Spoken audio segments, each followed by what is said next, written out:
파트 3. 격동의 구한말. 조선의 운명과 함께 걷다. 1891년에서 1900년. 우리는 환난을 자랑합니다. 우리가 알기로 환난은 인내력을 낳고, 인내력은 단련된 인격을 낳고, 단련된 인격은 희망을 낳는 줄을 알고 있기 때문입니다. 로마서 5장 3절에서 4절.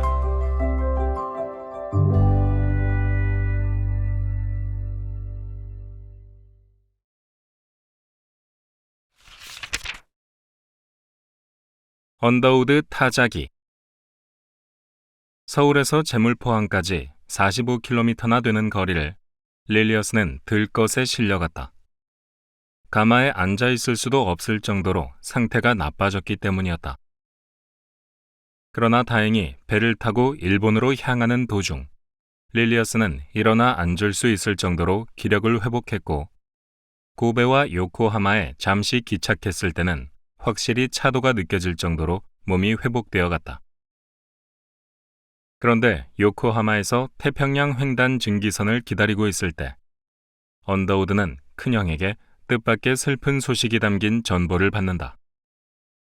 작은 형 프레드 언더우드가 사망했다는 소식이었다. 1891년 3월 25일, 언더우드가 7년 만에 그리운 가족을 만나러 가는 길. 작은 형 프레드는 동생을 다시 보지 못하고 세상을 떠났다. 어린 시절 언더우드와 가장 우애가 좋았던 형제가 프레드였다. 함께 프랑스의 기숙사 학교에 보내져 10살, 11살에 불과했던 어린 시절, 3년 가까이 꼭 붙어 다니며 서로 의지했다. 형제들 가운데 가장 경건했으며 언더우드도 프레드의 권유로 어린 시절 성경의 시편 중 가장 긴 119편을 외운 일화도 있다.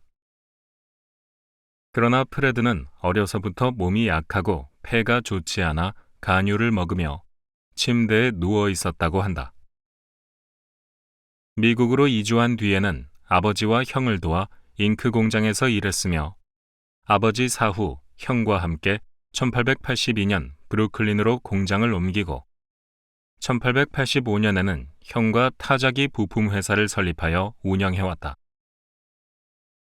그 뒤 점차 회사가 자리를 잡으면서 이국 땅 조선에 나가 있는 동생의 선교를 뒷바라지하는 꿈을 꾸고 있던 터였다. 하지만 프레드는 꿈을 채 이루지 못한 33세의 젊은 나이에 폐렴으로 사망했다. 부음을 들은 언더우드는 요코하마의 여관방에 주저앉아 큰 소리로 흐느끼며 눈물을 쏟았다. 좀처럼 슬픔을 내보이지 않는 언더우드였던 터라 릴리어스는 무너지는 언더우드의 모습에 놀랐고, 그래서 더욱 가슴이 아렸다. 미국에 도착한 후 다행히 릴리어스는 곧 호전되기 시작했다. 브루클린에서 가족들을 다시 만난 언더우드는 그 사이 형의 회사가 굉장히 번창한 것을 알게 되었다. 아버지가 설립한 존 언더우드 앤드 컴퍼니는 타자기용 잉크와 리본, 먹지 등으로 많은 특허를 보유하고 있었다. 하지만 계속된 사업의 실패로 언더우드 가족은 가난한 생활을 이어나갔음은 앞서 살펴본 대로다. 아버지가 돌아가신 뒤 큰형인 존 T. 언더우드가 회사를 이어나갔는데, 그는 아버지와 같은 화학자이자 사업가였지만 아버지보다 훨씬 뛰어난 수완을 보였다. 1891년 언더우드가 미국에 귀국했을 때에는 아직 타자기를 자체 생산하기 전이었고 잉크와 리본지 등을 납품하는 공장이었지만, 이미 시장 점유율이 다른 회사를 크게 앞질러 존 T. 언더우드는 대단히 성공한 부호가 되어 있었다. 이후 존 T. 언더우드의 회사는 잉크와 리본 납품 회사에 만족하지 않고 확장을 모색하다가 1895년 독일 출신 발명가 바그너가 개발한 타자기계의 특허를 구입하여 개량했고, 1896년부터 언더우드 타자기라는 이름을 달고 직접 타자기를 생산하기 시작했다. 1901년 발표된 언더우드 5호 모델이 선풍적인 인기를 끌면서 이후 20년간 200만 대가 팔렸는데, 이것은 같은 기간 다른 모든 타자기 회사의 판매량을 합한 것보다도 더 많은 수였다. 언더우드 5호는 전무후무한 타자기계 최고의 베스트셀러로 기록되어 있다. 언더우드 타자기 공장을 코네티컷으로 옮긴 뒤 코네티컷은 세계 타자기의 수도라는 별칭이 붙을 정도였다. 존 T. 언더우드 사후의 일이지만 1939년 뉴욕 만국 박람회에서 언더우드 타자기는 미래 세계를 대표하는 제품으로 선정되었다. 한편 언더우드 타자기는 일본어 타자기를 개발해 1923년부터 일본에서 널리 사용되었고, 1949년 공병우 박사가 개발한 한글 타자기의 생산을 맡아 1950년 초부터 공급했다. 공병우 박사의 타자기는 최초로 상용화된 한글 타자기로서 한국전쟁 때 우리 군의 군수물품으로 보급되어 정전 협상문을 써내려간 바로 그 타자기다. 이렇게 타자기 하나로 글로벌 기업을 일군 존 T. 언더우드는 아직 납품 공장에 머무르고 있던 1891년 동생이 미국에 돌아왔을 때 고향에 남아 함께 사업을 확장해 나가자고 제안했다. 바로 아래 동생 프레드가 떠난 빈자리가 컸던 것이다. 하지만 선교사 언더우드는 형의 제안을 단번에 거절했음은 물론이다. 이후 존 T. 언더우드는 대신 동생의 조선 선교에 막대한 자금을 지원하는 든든한 후원자가 됨으로써 동생의 사역을 돕는 동반자가 된다.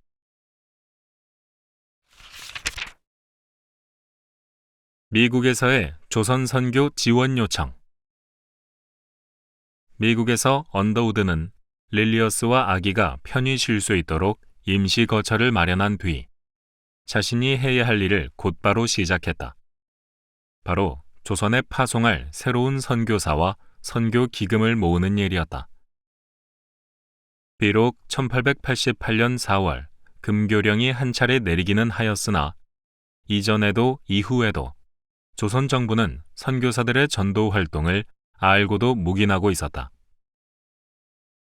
정동의 교회에 50명, 100명이 모여 큰 소리로 찬송을 드리고 예배를 드려도 포졸들이 뛰어와 해산시키기는커녕 교인 중에는 관료들도 포함되어 있었다. 또한 조선 왕실에서도 선교사들에게 여러 호의를 베푸는 등 오히려 왕실에서 미국 선교사들과 우호적인 관계 맺기를 희망하고 있었다. 이에 선교사들은 조선에서의 선교가 실질적으로 가능해졌다고 믿고 있었으며, 이제 서울뿐 아니라 지방에도 선교기지를 세울 차례라고 생각했다. 몇 차례 선교 여행에서 언더우드는 지방에 이미 기독교가 확산되고 있다는 확실한 표징을 직접 확인하기도 했다. 언더우드는 우선 뉴욕의 미북장로회 해외 선교본부에 가서 조선인들의 열정적인 믿음과 성경에 대한 사랑, 토착 전도자들의 뛰어난 자질 등 그간의 선교 상황을 보고하면서 이제는 더 많은 선교사가 필요한 때라고 강조했다. 하지만 선교본부는 지금 새로 선교사를 파송할 예산이 없으며 선교사 후보도 없다는 말을 되풀이할 뿐이었다. 다만 언더우드가 만약 후원금과 선교사 지원자를 구해오면 선교부에서 그들을 임명해 조선으로 파송해주겠다고 약속했다. 이제 언더우드에게 남은 임무는 돈과 사람을 구하는 것이었다. 돈 문제는 생각보다 쉽게 해결되었다. 곁에서 상황을 주시하던 존 T. 언더우드가 사람을 구하기만 한다면 새로운 선교사 중 6명분의 선교비를 매달 자신이 후원해주겠다고 약정한 것이다. 정말이지 든든한 형이 아닐 수 없다. 언더우드는 그 뒤 교회, 대학, 신학교, 학생 자원운동 집회, 멸려회 총회 등 기독 청년들이 모이는 곳이라면 어디든 달려가 조선 선교에 대해 연설하며 선교사로 지원해달라고 호소했다. 그러자 놀랍게도 빠른 시간 안에 6명의 자원자를 모두 확보할 수 있었다. 신학생과 청년들에게 해외 선교에 대해 비전을 심어주는 학생 자원운동의 열기가 뜨거웠던 결과다. 생각보다 빠르게 돈과 사람을 확보한 언더우드는 그러나 여기에 만족하지 않고 더 많은 관심, 더 많은 후원을 모으기 위해 보스턴, 시카고, 필라델피아, 워싱턴 등 미국 전역으로 강연을 하러 다녔다. 장로회 총회에서 20분간 발표해달라는 제안을 받고 뉴욕과는 미대륙 정반대편 서쪽 끝에 있는 오리건주 포틀랜드까지 한달음에 다녀왔다. 물론 포틀랜드까지 가는 길과 오는 길에 위치한 도시의 교회들에 미리 연락하여 촘촘한 강연 계획을 세워 왕복에 몇 달이 걸리기도 했다. 이런 모습을 본 북장로회 해외선교부 총무 스피어 박사는 언더우드가 미국에 올 때마다 마치 타오르는 횃불이 오는 것 같았다. 그는 지치지도 않고 인내력도 놀라운 불굴의 의지를 지닌 사람이었다고 혀를 내두를 정도였다. 1차 안식년 기간에 언더우드가 미국에 머문 기간은 총 2년이었는데 그중 가장 큰 수확을 거둔 곳은 미국 남부 내슈빌과 캐나다의 토론토였다. 1891년 10월 테네시의 내슈빌에서 과거 언더우드도 신학생 시절 참가한 바 있던 해외 선교를 위한 신학교 동맹의 제12차 집회가 열렸다. 이때 언더우드는 조선 선교에 대해 강연할 연사의 자격으로 당시 에모리 대학에서 유학하고 있던 윤치호와 함께 참석했다. 개화당 일원이었던 윤치호는 갑신정변 후 중국 상하이로 망명하여 남감리회가 설립한 중서서원에서 공부하면서 개종하여 세례를 받았다.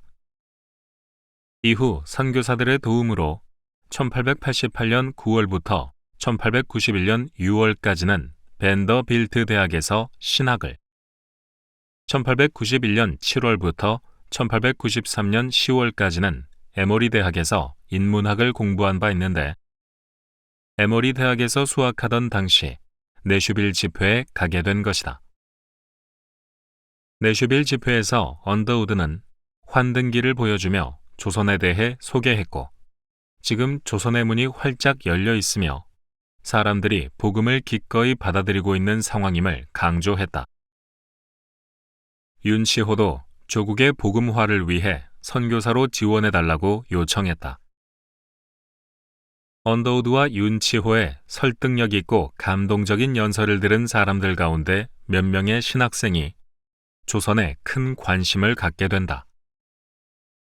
그중 매코믹 신학교의 테이트는 대회가 끝난 뒤 곧 남장로회 해외 선교부에 조선 선교사로 지원했고 버지니아 유니언 신학교의 레이놀즈와 존스는 조선에 대한 책을 구입하여 같은 신학교의 절친한 전킨까지 불러 함께 공부하기 시작했다.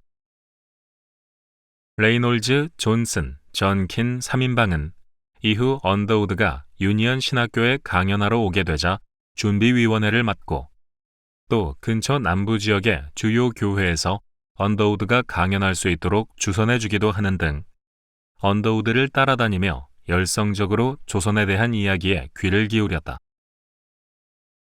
그리고 1891년 12월 그 셋은 함께 남장로회 해외 선교부에 조선 선교를 희망한다는 편지를 썼다. 하지만 남장로회는 조선과 같이 잘 알려지지 않은 나라에 선교사를 파송할 만한 경제적 여유가 없음은 물론이고 그렇게 하고자 하는 계획도 가지고 있지 않다는 실망스러운 답장을 보내왔다.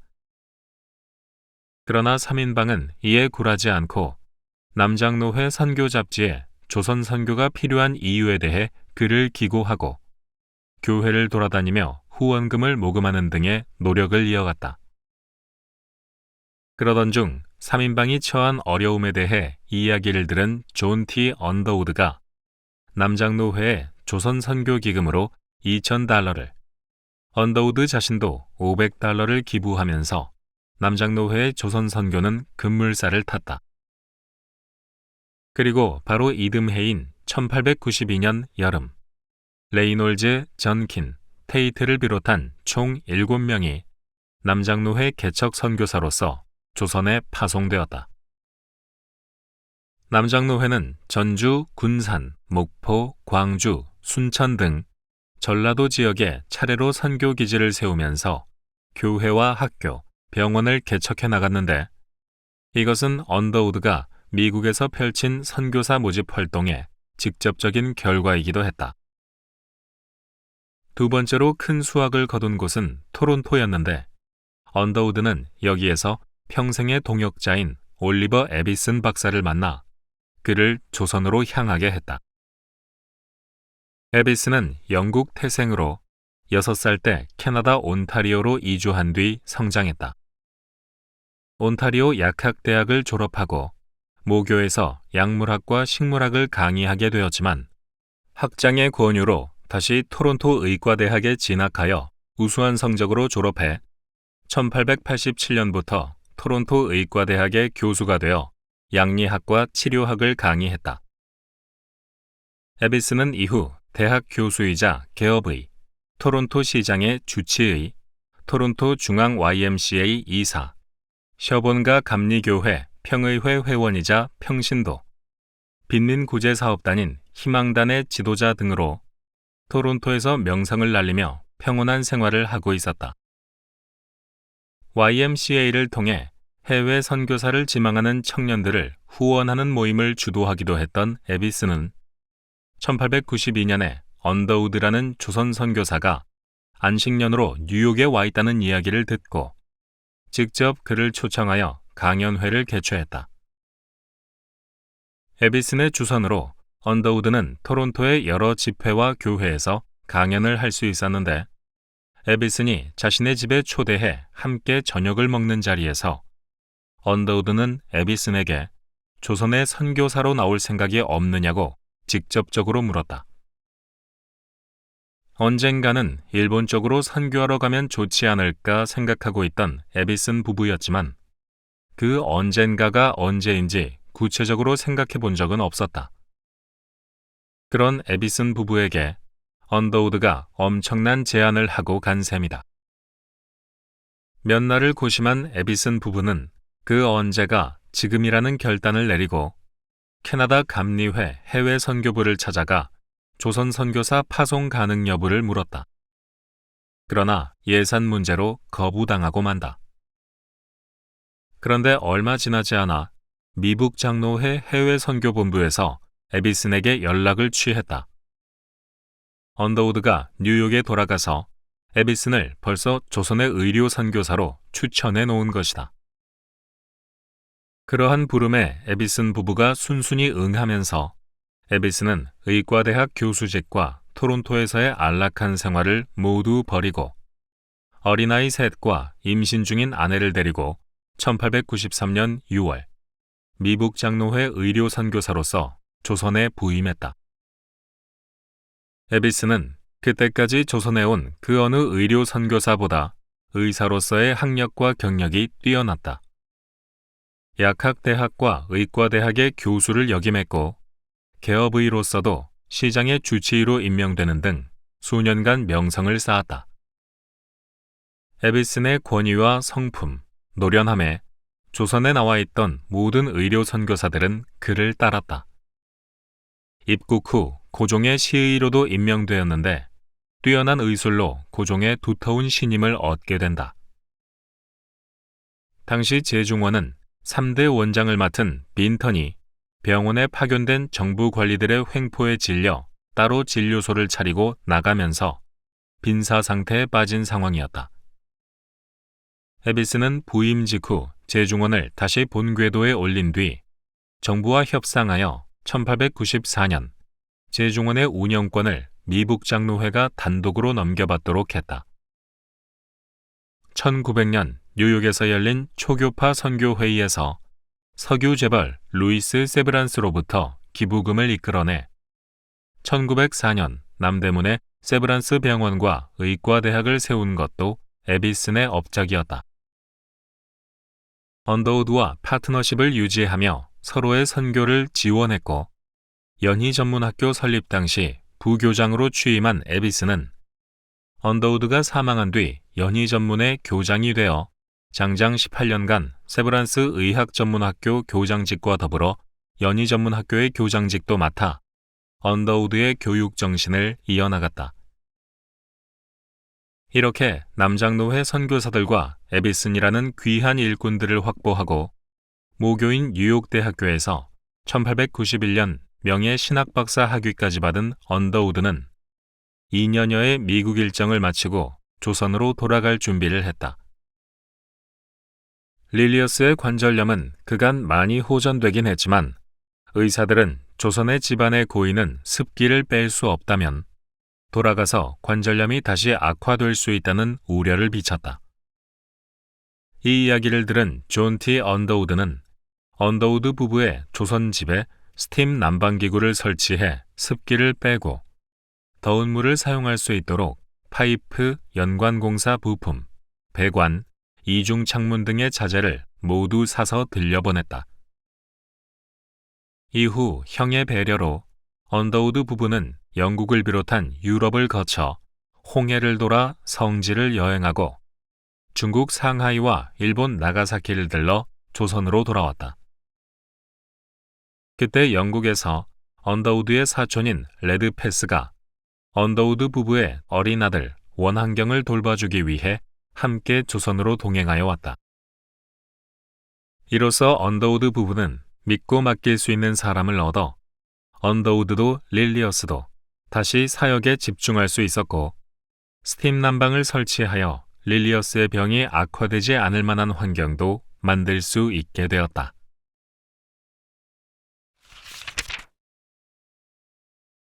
찬양가 편찬. 1893년 2월 귀국한 직후부터 그해 여름까지 언더우드가 집중했던 일은 바로 찬송가를 편찬하는 것이었다.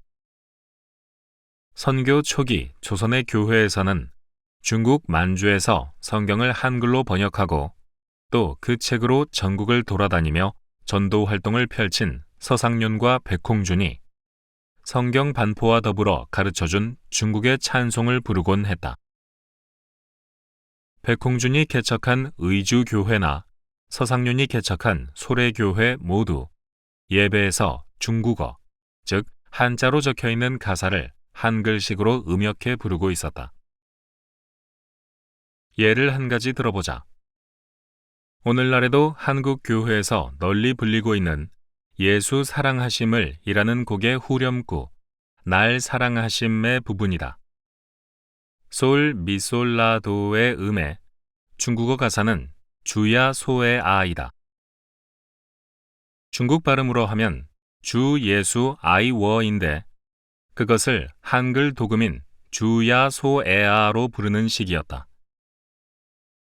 백홍준의 딸 백관성 여사의 증언에 따르면 아버지가 새벽이면 주애워라고 읊조리고 있었다고 했는데 이 경우는 중국 발음과 한글 도금이 섞인 형태였다. 하지만 중국어 가사를 중국어 그대로 혹은 한글 도금으로 부르는 것으로는 의미가 잘 전달되지 않음은 물론이다. 한편 조선식 가사 문학을 차용하여 선교사들과 조선 동역자들이 사사조의 가사를 지어 거기에 조선의 전통 가락을 붙여 부르는 방식도 있었다. 예를 들어 언더우드가 초기에 번역한 교리서 중 하나인 삼요록을 보면 맨 뒤에 부록처럼 십신가와 십계가라는 두 편의 찬송시가 덧붙여 있는데 그중 첫 몇 소절만 살펴보면 다음과 같다.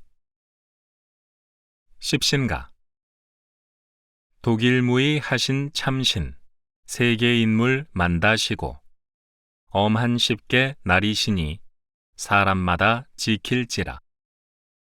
첫째 계명 하신 말삼 나난 너희 참신이니 다만 내게 절을 하고 다란 신이 있다 마라.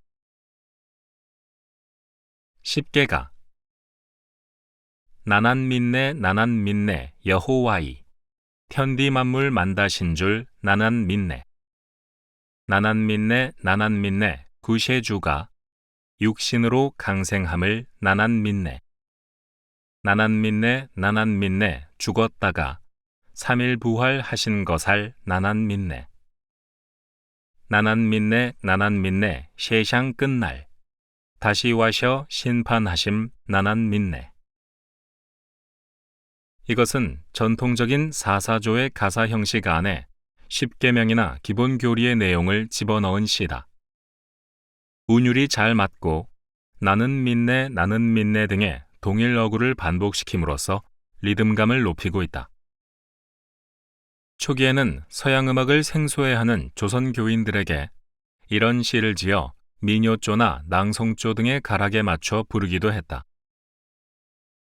하지만 유럽, 미국식 예배 형식에 익숙하고 그것이 맞다고 생각한 19세기의 구미 선교사들은 점차 서양의 찬송가를 번역해 들여오고자 했고, 그러한 찬송가를 통해 서양의 음악이 조선에 처음 전래된 것은 잘 알려진 사실이다.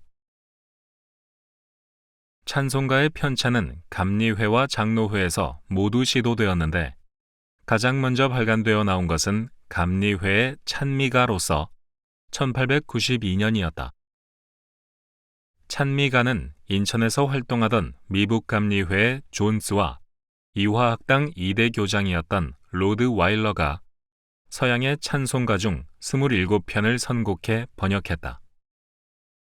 다만 서양식 5선 악보를 볼 줄 모르는 조선 신자들을 위해 악보 없이 가사만 실었다. 이후 감리회와 장로회에서 합동 찬송가를 편집, 간행키로 결정하고 감리회에서는 존스 선교사가, 장로회에서는 마펫 선교사가 위원으로 선정되었다. 우선 50곡을 골랐는데 그중 절반이 언더우드가 번역한 노래였다. 하지만 존스 목사가 도중에 안식년으로 미국으로 돌아간 뒤 찬송가 편찬이 지지부진해졌고, 이후 언더우드가 책임을 맡게 된 뒤 예배 음악이 절실하다는 생각에 언더우드가 혼자 서둘러 찬송가를 편찬해냈다. 그것이 바로 1893년 귀국 후 언더우드가 출판한 찬양가였다. 찬양가에는 무려 117곡이 수록되었는데 악보도 함께 수록된 첫 찬송가였다. 곡 가운데 7곡은 조선인이 작사를 했다.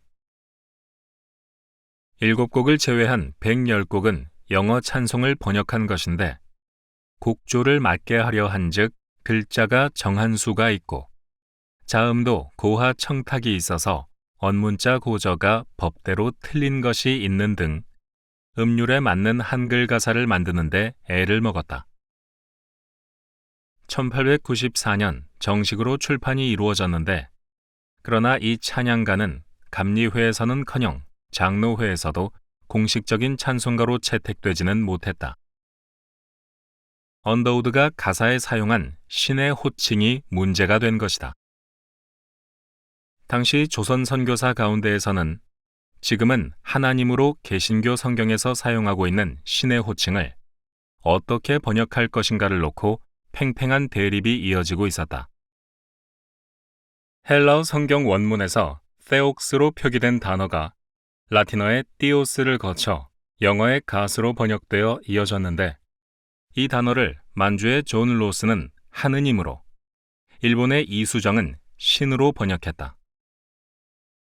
로스와 이수정이 어째서 이렇게 다르게 신의 호칭을 번역했는가를 알기 위해서는 19세기 중엽부터 중국에서 발생한 신의 용어 논쟁을 이해할 필요가 있다. 사실 헬라어의 theox는 신을 의미하는 일반 명사다. 철수나 영희 같은 고유 명사가 아니라 사람이나 어린이 같은 일반 명사 말이다. 라틴어와 영어의 띠오스와 갓도 일반 명사다. 그러나 유럽에서는 글자의 첫자인 T와 G를 대문자로 표기하면서 일반 명사와 구분하여 기독교의 고유한 신의 의미를 갖게 만들어 놓았다. 중국에서 처음 신의 이름을 번역한 16세기에서 17세기 예수회 마테오 리치는 중국의 유학 경서를 10년 넘게 탐독한 끝에 신을 의미하는 일반 명사인 신은 중국에서 잡신이나 귀신의 의미가 강하다는 것을 발견하여 사용을 거부했고, 대신 고대 유학 경서에 유일신의 개념으로 등장하는 상제와 천을 기독교의 신의 자리에 사용할 것을 주장했다. 이때 보수적인 다른 수도의 선교사들이 이방신의 이름을 기독교의 신 이름에 사용해서는 절대 안 된다고 반대하면서 거의 한 세기에 걸쳐 논쟁이 이어졌는데, 결국 교황이 나서 안 됨으로 정리하면서 논쟁이 끝난 역사가 있다. 시간이 한참 흐른 뒤인 19세기, 개신교 선교사들이 중국에 도착한 뒤 같은 논쟁이 재현되었다. 역사를 제대로 배우지 않으면 결국 같은 역사가 반복되고 마는 만고불변의 진리가 일어난 것이다. 중국의 첫 개신교 선교사였던 로버트 모리스는 성경을 번역하면서 갓을 신, 천, 상제, 주, 신천 등 여러 조합의 20여 개 단어를 사용했다. 이 가운데 영국 선교사들은 상제를, 미국 선교사들은 신을 지지했다. 그러던 중 마테오 리치 이후 최고의 중국학자로 지금까지도 평가받고 있는 영국 런던 선교회 제임스 레그가 유교 경전을 연구한 끝에 마테오 리치와 똑같은 이유로 신의 사용을 거부하고 상제를 채택하면서 영국과 미국 선교사들의 괴리는 더욱 깊어졌고, 결국 성경도 상제본과 신본으로 나누어 출판되었다. 존 로스는 스코틀랜드 선교사로서 영국의 상제파 라인에 서 있었는데, 조선 고유의 신개념을 연구한 끝에 하느님이 중국의 상제와 같이 유일신에 가까운 개념임을 발견하면서 하느님을 사용했다. 반면 이수정은 일본의 미국 성서공회의 제안으로 성경을 번역하면서 미국이 지지한 신을 사용한 것이다. 언더우드는 이후 조선에서의 용어 논쟁을 야기한 주인공이기도 했는데, 그는 지속적으로 하나님의 사용을 반대했고 상제, 여호와, 참신, 천주, 상주 등을 사용했다.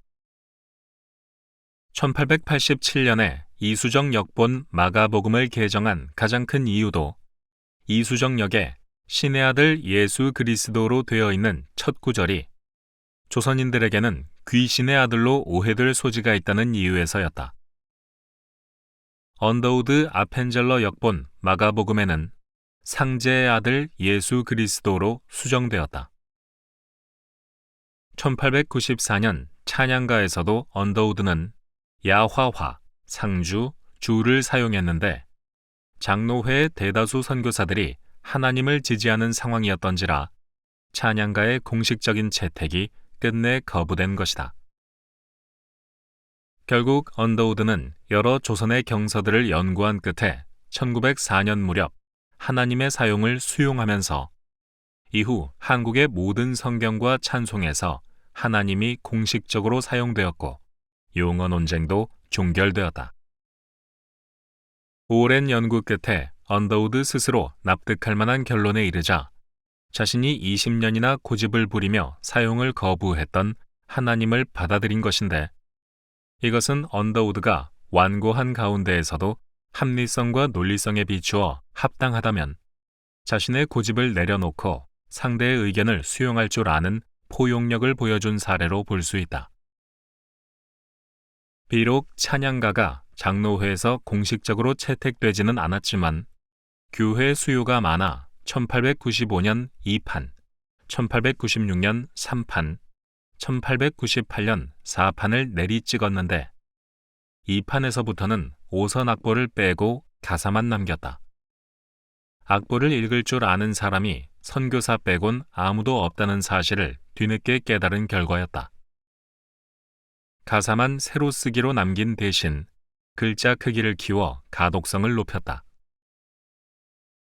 이후 언더우드의 찬양가는 1908년 공식 개신교 연합 찬송가로서 찬숑가가 나올 때까지 약 10여 년간 서울을 중심으로 하는 북장로 교회 및 전라도 지역의 남장로 교회에서 널리 사용되었다.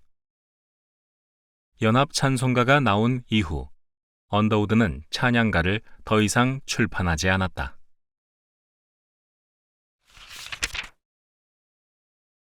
릴리어스 여성 진료소, 프레드릭 언더우드 휴양소, 휴 오닐 진료소. 1893년 미국에서 돌아온 언더우드가 찬송가 편찬에 열을 올리고 있을 때 릴리어스는 결혼 전부터 계획하고 있던 개인 진료소를 개설하기 위한 채비로 바쁜 나날을 보냈다.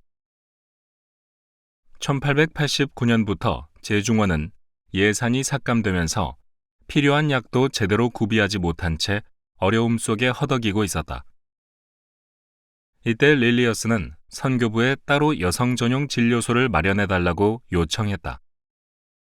남성이 왔다 갔다 하는 병원에 발을 들이길 꺼려하는 여성들이 종종 릴리어스의 집으로 진료를 보기 위해 찾아왔는데 그 수가 점차 늘어나자 현실적인 대안으로서 여성 진료소를 분리해 만들어야 한다고 생각한 것이다.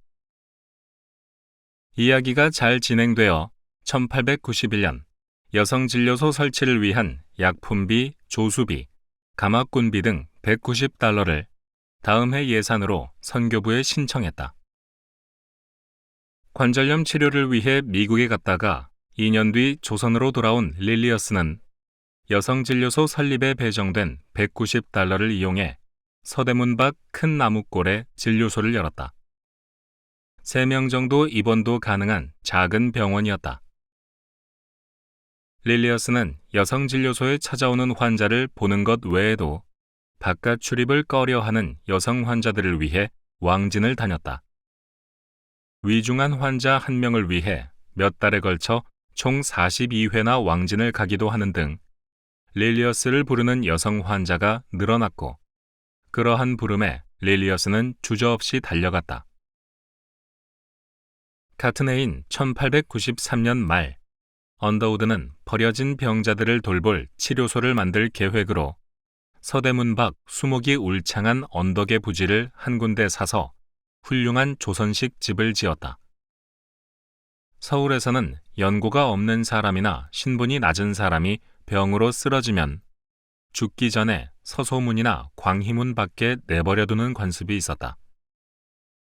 특히 언더우드가 내한한 이듬해인 1886년 부산에서 시작된 콜레라가 서울까지 퍼져 7월에서 9월 사이 서울에서 매일 수백 명씩 죽어나갔다.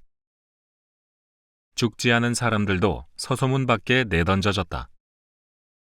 언더우드는 늘 이것이 마음에 걸렸는데 1891년에서 1893년 1차 안식년 기간 미국에서 강연을 다닐 때 특별히 그렇게 병에 걸려 버려지는 사람들을 돌볼 치료소나 요양소 설치를 염두에 두고 따로 기부를 받았던 것이다. 그는 조선에 돌아오자마자 땅을 알아보고 서대문에서 가까운 곳에 약 $200를 들여 부지를 구입하고 요양원을 세웠다. 요양원은 2해 전 먼저 세상을 떠난 작은 형을 기념하기 위해 프레드릭 언더우드 휴양소라는 이름을 붙였다. 이 휴양소는 장로회의 기관은 아니었으며 교파에 상관없이 누구나 와서 참여할 수 있는 초교파 기관으로 마련되었다. 휴양소와 함께 언더우드는 거기서 멀지 않은 곳 길가에 있는 작은 집 2채도 매입하여 하나는 진료소를, 하나는 예배실 및 책방을 열었다. 그 진료소를 세우는 데에 사용된 돈은 뉴욕의 어느 부인이 자신의 아들을 기리고 싶다며 보내온 기부금이었다. 기부자의 뜻에 따라 부인 아들의 이름을 따 진료소를 휴 오닐 진료소로 했다. 릴리어스는 휴 오닐 진료소에서 수년간 사람들을 진찰하고 약을 나눠주었으며 옆에 예배실에서 여성 성경반을 운영했다. 1895년 여름, 전 세계에 콜레라가 퍼졌다. 조선에서만 10,000명 가까운 사망자를 낸 팬데믹이었다. 이때 조선 정부는 호열날병 소독 규정과 호열날 예방과 소독 집행 규정 등을 잇따라 발표하고 7월 26일에서 27일 조선인, 일본인, 선교사 연합으로 피병원, 즉 전염병 환자를 격리 수용하는 병원을 설치하기로 결정했는데 서울에는 동대문의 한 곳, 서대문의 한 곳 등 총 2곳에 설치되었다. 이때 동대문 피병원은 에비슨이 책임을 맡고 재중원 의학생 그리고 서울 주재 많은 선교사가 여름 휴가를 반납하고 도왔으며 서대문 피병원은 바로 프레드릭 언더우드 휴양소에 설치되어 언더우드가 책임을 맡고 릴리어스와 또 다른 의료 선교사 제임스 웰즈가 환자들을 돌보았다. 이때 언더우드는 사비를 털어 중국과 일본에서 닥치는 대로 의약품을 공수해왔다. 2군데 피병원 모두 24시간제로 운영되었다. 세문안교회 교인들이 콜레라 대원으로 동원되어 소독법과 응급처치법을 훈련받은 뒤 현장에서 일했는데 그들 모두 빨간색 십자가가 새겨진 하얀 옷을 입었다. 이후 이 적십자 표시는 서울 전역에서 구원과 사랑과 자비의 상징으로 받아들여졌고 헌신적으로 사람들을 돕는 기독교인에 대한 인식을 제고하는 결정적 계기가 되기도 했다. 콜레라가 지나간 뒤 조선 정부는 외무와문 독판 김윤식의 명의로 선교사들에게 의료 봉사에 대한 감사의 편지를 아래와 같이 보내왔다. 외부 504년 7월 3일 1895년 8월 22일 외부 대신 김 미합중국 공사 실씨에게 근계 본인은 우리 정부가 H.G. 언더우드 박사 및 그 친구들에게 심심한 사의를 표하고 있음을 알리게 되어 영광으로 생각합니다. 그들은 약을 구입하는 데 많은 돈을 소비하고 콜레라를 방지하는 데 노력한 결과 많은 병자를 치료했습니다. 본인은 각하께서 본 정부를 대신하여 그들에게 사의를 전하여 줄 것을 당부합니다. 삼가 김윤식. 언더우드는 육체를 치유해 주는 것도 예수님이 말한 이웃사랑을 실천하는 한 방법으로 믿고 자신의 자리에서 할 수 있는 최선을 다해 노력했다. 프레드릭 언더우드 휴양소는 이후 1897년 바로 옆에 집을 한 채 추가로 매입해 한센병 환자를 위한 수용소를 시작했는데 시작과 함께 4명의 환자가 들어왔다. 이것이 한국 최초의 한센병 수용소다.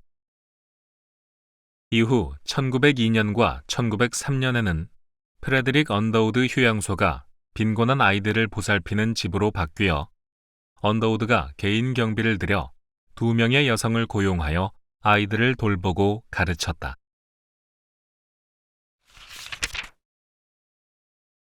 조선 왕실과의 친밀한 관계. 1884년 고종이 교육과 의료의 하나여라는 단서를 붙이긴 했지만 그럼에도 기독교의 선교를 윤호했던 것은 열강의 틈바구니에서 미국인을 통해 근대 교육과 의료를 받아들이는 것이 유용하다고 판단했기 때문이다. 알렌이 고종의 신임을 얻으면서 재중원과 관계된 선교사들은 국왕의 생신이나 설날 혹은 어떤 특별한 날에 조선의 관료들처럼 왕실로부터 부채, 벌꿀, 달걀, 꿩고기, 소고기, 생선, 밤, 곶감 등의 선물을 하사받았다. 이렇게 왕과 왕비가 미국 공사관과 선교사들에게 호의를 보인 것은 일본과 중국의 알력 사이에서 살아남기 위해 미리 준비해두고자 한 몇 개의 동아줄 중 하나로 미국을 생각하고 있었기 때문이다. 미국은 사실 중국을 포함한 다른 아시아 국가에 탐욕의 손길을 뻗치고 있었지만 조선의 경우 시장이 작다고 판단하여 아무런 태도도 취하지 않았다. 그런 아무 행동도 안함이 고종과 민왕후에게는 조선에 대한 호의로 비춰졌고 그때까지 선교사들도 교육과 의료, 사회복지 등의 사회사업에 힘쓰는 모습을 보여줬기에 미국이 효율적인 동맹국과 방어막이 되어줄지도 모른다는 생각을 하게 되었다. 고종과 민왕후는 미국 선교사들에게서 미국 정부를 바라본 것으로서 외국인들에게 환심을 사두는 것이 득이 되면 되었지 결코 실이 될 것으로 보지 않았던 것이다. 언더우드도 왕실의 비호가 있다면 선교 활동이 훨씬 수월해질 수 있다는 판단에서 왕실과 우호적인 관계를 맺고자 힘썼다. 그러한 연장선에서 언더우드는 친구미파 세력이 모인 정동구락부에도 참여했다. 구락부란 클럽을 중국어로 음역한 구락부라는 단어의 한글 도금으로 정동을 중심으로 기거하는 정치 세력이 모인 클럽을 뜻한다. 미국 공사관 실 알렌, 러시아 공사 웨베르, 프랑스 공사 플랑시 등의 외교관, 민영환, 이완용, 이윤용, 이채연, 이범진, 이상재, 여병현, 윤웅열, 윤치호 등의 해외파, 그리고 언더우드, 아펜젤러, 헐버트, 에비슨 등의 선교사가 가입되어 있었다. 그들은 일본을 견제하고 구미의 영향력을 높이면서 국왕에게 충성하여 존왕파라고도 불렸다. 언더우드는 영국 출신으로 당시 영국인들이 보편적으로 가지고 있던 왕실에 대한 경외심이 언더우드의 사상적 근저에 깔려 있었을 가능성도 크다. 아버지인 존 언더우드는 빅토리아 여왕의 부군 엘버트 공에게 직접 메달과 훈장을 받았으며 언더우드는 그것을 가문의 영광으로 생각하고 있기도 했다. 고종도 언더우드를 교육 선교사로서 각별히 여기고 있었는데 예를 들어 1887년에서 1888년경 과중한 업무로 언더우드가 병이 자주 나자 고종은 이듬해 여름 자신의 한강 별장을 빌려주어 언더우드가 여름 내내 머물 수 있게 해주었다. 또 외무암은 독판을 통해 서울 근교에서 언더우드가 일주일간 사냥 여행을 하면서 기력을 회복할 수 있는 자리를 마련해 주기도 하는 등 언더우드에게 특별한 혜택을 주기도 했다. 특히 언더우드가 민왕후의 시의였던 릴리어스와 결혼하면서 고종과 민왕후는 언더우드를 더욱 가깝게 생각했다. 릴리어스가 그 어느 외국인보다도 왕비와 각별한 정을 나누는 사이로 지내왔던 것은 잘 알려진 사실이다. 릴리어스는 1888년 내한 직후 민왕후의 첫 번째 시의였던 애니 앨러스, 그리고 제중원의 담당이 헤론과 함께 왕과 왕비를 아련하러 처음 입궐했다. 그때 릴리어스는 민왕후의 첫인상에 대해 다음과 같이 기록으로 남긴 바 있다. 왕비는 나의 깊은 관심을 끌었다. 약간 창백하고 아주 가냘프며 어느 정도 뚜렷한 얼굴과 명석하고 날카로운 눈을 가진 그는 언뜻 보기에 아름답게 보이지는 않았지만 어느 누가 보기에도 그 얼굴에서 보이는 힘과 지적이고 강한 성격을 읽을 수 있었다. 그가 말을 시작했을 때 쾌활성, 순수성, 기지, 이 모두가 그의 용모를 밝게 해주었으며 단순한 육체적인 아름다움보다 훨씬 크고 놀라운 매력을 보여주었다. 나는 조선의 왕비가 가장 아름답게 보였을 때 그를 보았다. 릴리어스가 아들을 낳은 후에는 왕비가 종종 아들 원한경도 함께 입궐하도록 했고, 그럴 때면 왕과 왕비는 어린 원한경을 무릎에 앉히고 쓰다듬어 주었다. 퇴궐 때에는 엿, 견과류, 귤 등 아이가 좋아할 간식거리를 사내 장정 2명이 겨우 들 수 있을 정도로 가득 들려 보냈다. 하루는 릴리어스가 민왕후를 아련하고 나가려는데 비가 내리고 있었다. 왕비는 릴리어스가 젖을 것을 우려해 그녀가 타고 온 가마를 궐 안으로 들이라 명을 내리는 바람에 신하들이 엎드려 통곡하며 절대로 있을 수 없는 일이라고 말리는 둥 한바탕 난리가 난 일도 있었다. 물론 릴리어스 역시 궁중예법에 맞지 않는 일이니 제발 명을 거두어 달라고 애원하고는 비를 맞으며 궐 밖으로 나갔다. 민왕후는 시해되기 바로 전해인 1894년에서 1895년 사이 겨울에 어느 때보다도 빈번히 릴리어스를 궁으로 불렀다. 치료를 위한 것은 핑계였고 미국에 대해 많이 알아보기 위함이었다. 한 번은 크리스마스라는 서구 명절에 대해 자세히 이야기를 들은 뒤 기억하고 있다가 12월 25일에 비단 옷감, 병풍, 직접 타던 멋진 가마, 그리고 직접 쓴 편지까지 선물로 보내오기도 했다. 같은 해 겨울, 민왕후는 릴리어스에게 모든 친구를 데리고 입골하여 경복궁 향원정 앞 꽁꽁한 연못에서 스케이트를 타라고 2번이나 초대를 했다. 이때 서울에 있는 선교사들과 영사관 직원 등 서양인들은 모두 입골하여 왕과 왕비 앞에서 스케이트를 타고 궁궐에서 준비한 아름답게 차려진 다과를 즐기기도 했다. 이렇게 릴리어스는 민왕후와 개인적인 친밀함을 더해갔다. 민왕후는 릴리어스를 통해 조선의 여인들에게서는 찾아볼 수 없는, 그리고 자신은 결코 가질 수 없는 자유를 보고 있었는지도 모르겠다. 1895년 봄, 왕비는 박영효를 언더우드 부부에게 보내 양반 자제들이 다닐 학교를 설립할 생각을 하고 있음을 알리며 구체적인 계획서 작성을 언더우드에게 부탁했다. 언더우드는 에비슨과 협의해가며 이 일을 추진했고 곧 건물 건축에서부터 커리큘럼, 교사 후보 등에 대한 계획을 수립했다. 학교 부지는 동궁과 서궁 사이의 한 장소가 이미 선정되어 있었고 왕비는 언더우드가 추천하는 미국인 교사들을 위해 주택을 지어주겠다는 제안도 했다. 1년 운영 경비로 2만에서 3만 달러를 생각하고 있다고 했다. 언더우드와 에비스는 왕비가 세우는 학교가 양반과 자제들을 기독교적 교풍을 지닌 학교 안에 품을 좋은 기회라고 생각하며 기뻐했고 뉴욕의 선교본부와도 상의해가며 계획서를 작성했다. 그런데 최종 보고서를 제출하기로 약속한 날짜를 2주일 앞둔 어느 날 새벽, 청천벽력 같은 소식이 언더우드 부부에게 전해졌다. 왕비가 시해되었다는.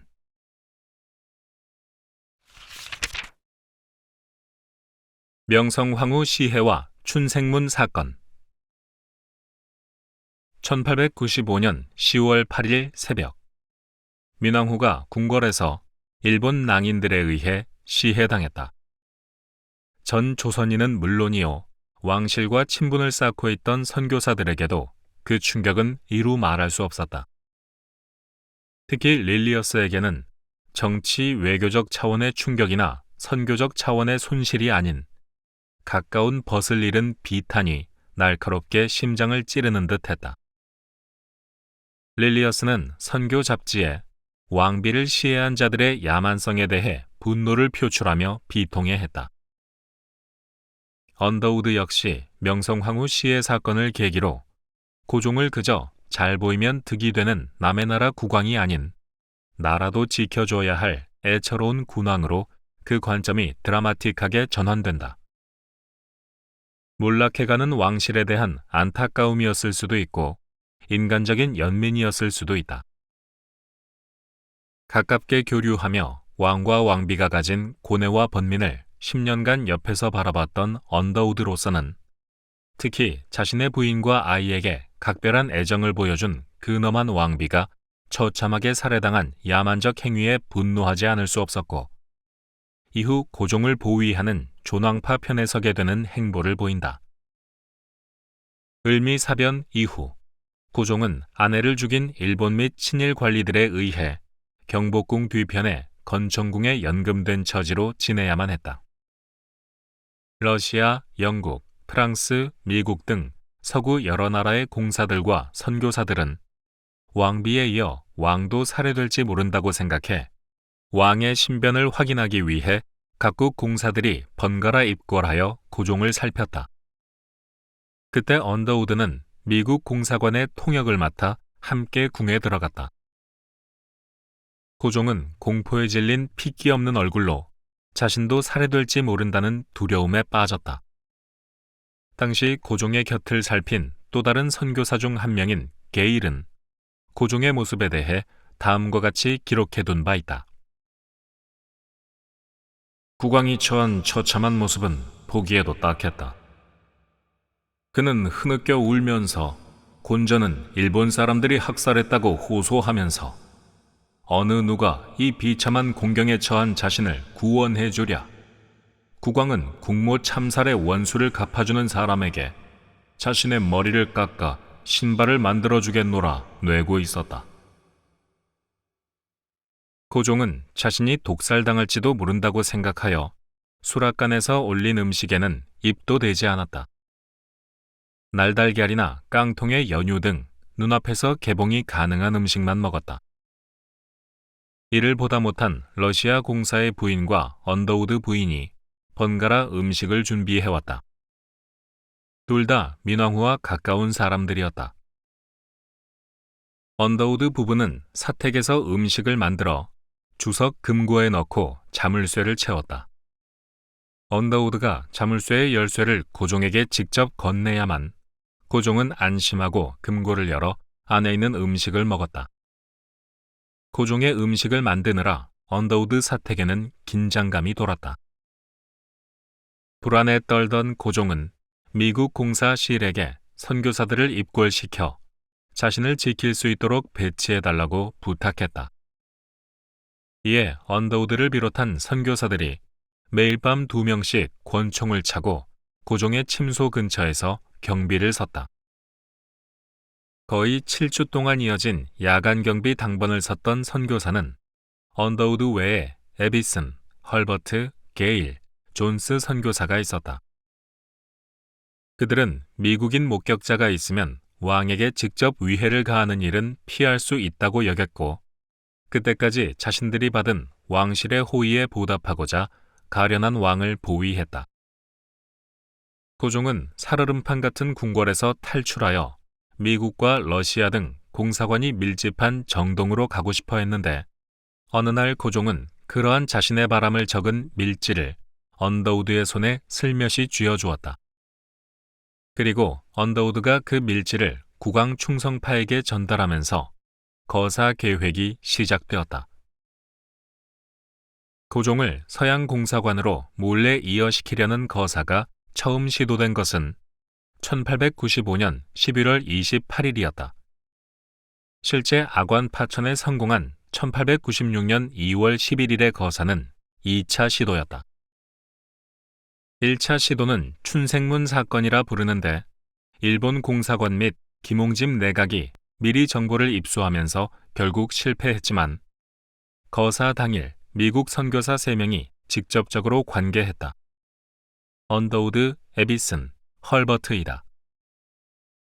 거사 전날 존왕파였던 윤웅열 장군 등 몇몇 사람이 언더우드 집에 모여 거사를 모의했는데 그 다음 날 오후 바로 오늘 밤 고종 구출 시도가 있을 것이라는 정보를 들은 에비슨과 언더우드는 그 길로 미국 공사관 C를 찾아갔다. 러시아와 미국 공사들도 윤웅열의 아들 윤치호를 통해 정보를 입수한 상태였는데 정치 문제에 직접 관여하지 말라는 미국 국무부의 지시를 받고 있던 미국 공사는 민간인 언더우드에게 자기 대신 입궐하여 고종을 도우라며 공사 명함을 전달했다. 고종으로부터 입궐해달라는 은밀한 연락을 받은 국왕의 주치의 에비슨을 따라 언더우드, 헐버트가 함께 궁으로 갔고 고종을 아련한 뒤 퇴궐하지 말고 궐 안에 머물러 달라는 고종의 지시에 따라 궐 안 장교 숙소에서 다른 미군 장교 2명과 함께 대기하며 총과 총알 등의 무기를 점검하고 있었다. 하지만 밤이 깊어가는데도 아무런 기척도 나지 않아 잠시 쉴까 하여 누워있을 때였다. 밤 12시가 넘어가고 있는 시각이었는데 여러 발의 총소리가 궐 안을 뒤흔들었다. 숙소에 있던 언더우드와 일행은 국왕의 침전으로 내달렸다. 침전 앞에는 칼을 빼든 장교 몇 명이 2열로 늘어선 중대 병력과 함께 척검한 총을 교차시키며 서양인들의 출입을 저지했는데 언더우드는 권총을 빼들고 총검을 밀치면서 곤령각으로 돌진에 들어갔다. 그때 외국인들은 어디 있느냐, 외국인들을 불러오라고 외치는 고종의 목소리가 들렸고 언더우드와 에비슨이 여기 있습니다. 전하, 저희가 여기 와 있습니다. 라고 답하며 침전으로 뛰어들어갔다. 안에서는 고종과 세자가 공포에 질려 몸을 부들부들 떨고 있었다. 그 시각 거사를 위해 준비된 약 800명의 병력이 경복궁의 춘생문으로 들어오려 했지만 사전에 정보를 입수한 김홍집 내각에 의해 저지당했고 10여 명이 현장에서 체포되면서 거사는 무위에 그쳤다. 사태가 진정된 후 김홍집은 여러 강요를 데리고 함께 국왕을 찾아왔고 고종을 서양인들에게서 떼어놓으려고 모셔가려 했다. 김홍집이 고종에게 더 안전한 곳으로 옮기시지요 라고 말하며 고종의 어수를 잡으려 하자 고종은 에비슨의 손을 꼭 잡았으며 군부 대신 어윤중이 세자를 잡자 세자는 언더우드의 손을 잡고 뒤로 숨었다. 김홍집 총리는 외국인이 무엄하게도 폐하를 붙들어 폐하께서 마땅히 하셔야 하고 또 원하시는 일을 못하시게 방해하려 하느냐라고 소리를 질렀다. 그러자 언더우드는 우리가 폐하를 잡고 있는 것이 아니오. 오히려 폐하께서 우리를 잡고 계시는 것이오. 총리 대신이라는 자야말로 어찌 자기 주군을 붙잡으며 또 그가 원치 않으시는 일을 강요하려 하시오. 라고 반박하여 결국 내각 관료들이 물러나게 했다. 에비슨과 언더우드는 그날 밤 침전에서 밤을 지새웠다. 춘생문 사건 다음 날 집으로 돌아온 언더우드는 윤치호에 붙인 윤웅열이 자신의 집에 숨어 있는 것을 발견했다. 거사가 실패했기에 체포되면 영모로 몰려 처형될 것이 자명했다. 이에 언더우드는 윤웅열에게 수염을 깎고 선교사 복장을 한 뒤 모자를 푹 눌러쓰게 한 다음 다른 선교사와 함께 서대문 밖으로 데려가 인력거에 태워 제물포항으로 몰래 데려갔다. 서대문 경비병은 평소 얼굴을 잘 아는 언더우드를 보고 선교사들이 을에 지나가는 것이려니 생각하고 얼굴을 일일이 확인하지 않았다.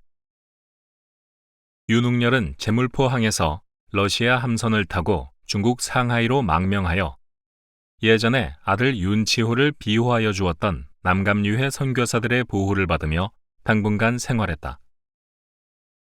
이후 서울에서 발행되고 있던 일본 언론은 일제히 이번 국왕 쟁취 사건과 관계된 미국 선교사들을 비난했고 그 중에서도 언더우드를 주모자로 간주하며 맹렬히 공격했다.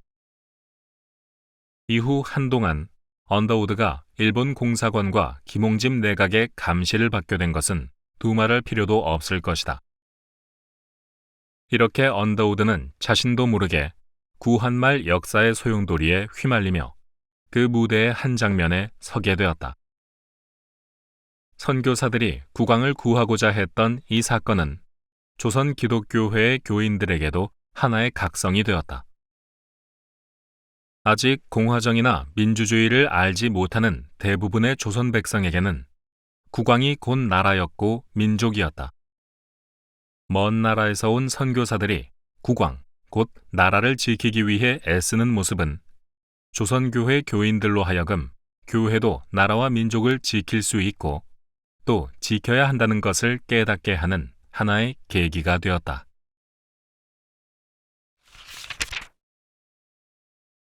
그리스도 신문 창간, 근대 사상을 알리다.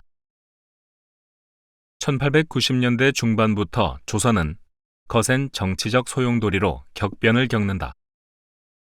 1894년 동학농민운동이 발생했고 이를 진압하는 과정에서 같은 해 청일전쟁이 발발했다. 1894년 김홍집 친일내각이 수립된 뒤 갑오개혁이 시작되었고 이때 과거제와 신분제가 폐지되고 단발령이 시행되는 등 근대적 관료체제와 법치체제의 근간을 만들어 나갔다. 1895년 명성황후가 시해되었고 이듬해 1896년 2월 고종이 러시아 공사관으로 이어했다. 7월에는 독립협회가 설립되었고 1년 뒤인 1897년 2월 경운궁으로 환궁한 고종은 10월 12일 스스로를 황제라 칭하며 대한제국을 선포했다. 단명한 구한국의 시작이다. 춘생문 사건의 실패로 선교사들이 국내외 언론으로부터 맹비난을 받으면서 본래 정교 분리를 신앙처럼 따르던 대부분의 선교사는 더욱이 정치적인 문제에 관심을 두지 않고 전도와 선교 사업에 몰두했다. 다만 헐버트와 언더우드는 예외였는데 헐버트의 경우 고종 황제의 특사로 임명되어 헤이그 밀사를 수행했던 것은 잘 알려진 사실이다. 언더우드의 경우 아관 파천 직후에도 거의 매일 고종의 호출로 러시아 공사관에 들어갔으며 한 번은 일본에 억류된 의화군의 미국 유학을 성사시켜달라는 고종의 부탁을 받아 일본까지 건너가 의화군을 미국으로 보낸 적도 있다. 또한 아관 파천 당시와 이듬해인 1896년 9월 2일과 1897년 8월 23일 두 해에 걸쳐 언더우드는 고종의 탄생을 축하하는 행사로서 연합예배를 성대하게 개최하기도 했다. 당시 언더우드는 예배에서 부를 찬송가를 미리 인쇄해 준비해 갔는데 그 가사는 다음과 같이 기독교 신앙과 충군 애국이 둘이 아닌 하나임을 강조한 것이었다. 높으신 상주님, 자비로운 상주님, 긍휼히 보소서. 이 나라 이 땅을 지켜주옵소서. 오 주여, 이 나라 보우하소서. 우리의 대군주 폐하, 만세 만세로다, 만만세로다. 복되신 오늘날 은혜를 나리사 만수무강케 하여 주소서. 상주의 권능으로 우리의 대군주 폐하 등극하셨네. 이 나라 이 땅은 영세 불멸하겠네. 대군주 폐하여 만만세로다. 상주님 은혜로 오 주여 이 나라 독립하였네. 우리들 백성은 상하 반상 구별 없이 오 주여 상주님 기도하겠네. 홀로 한 분이신 만왕의 왕이여 찬미를 받으소서. 상주님 경배하는 나라와 백성들 국태민안 부귀영화 틀림없이 받겠네. 또한 을미사변 후 수년간 미뤄졌던 명성황후의 장례식이 1897년에야 비로소 치러질 때 언더우드는 아펜젤로와 함께 상의하여 장로회 감리회 연합으로 명성황후 추도 예배를 드리기도 했다.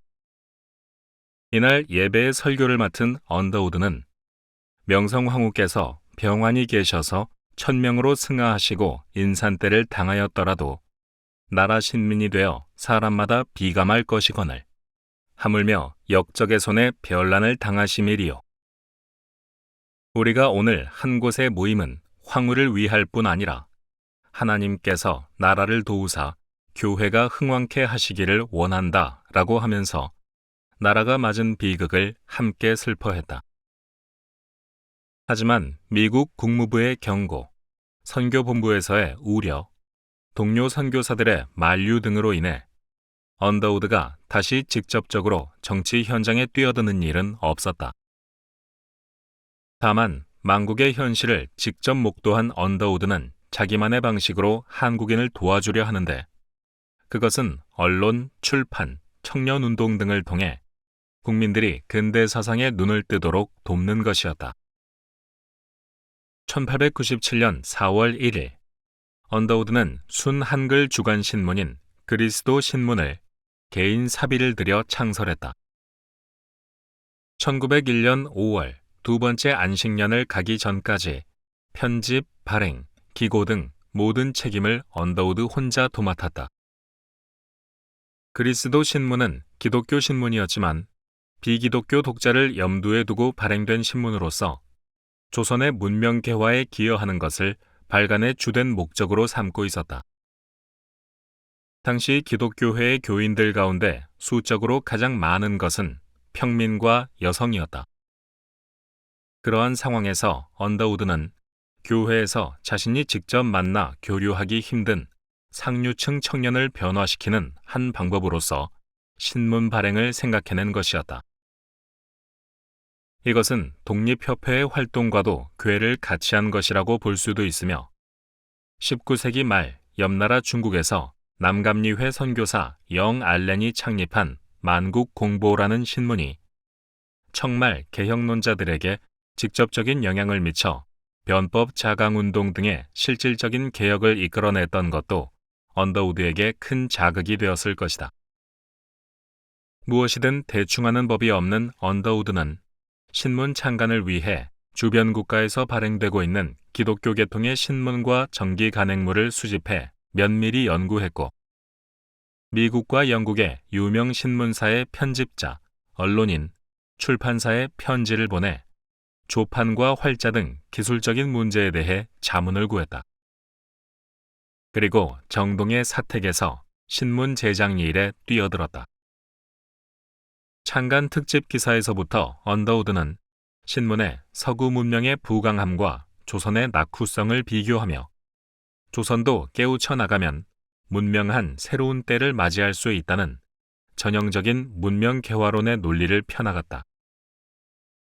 이를 위해 그리스도 신문은 매호의 1면에는 문명론을 담은 논설을 게재했고 2면과 3면에는 농리편설과 공장편리설이라고 하여 서양의 농법 및 공업자들이 참고할 만한 공장법과 과학기술, 상인들을 위한 시장과 가격 변동 상황 등에 대해 자세히 실었다.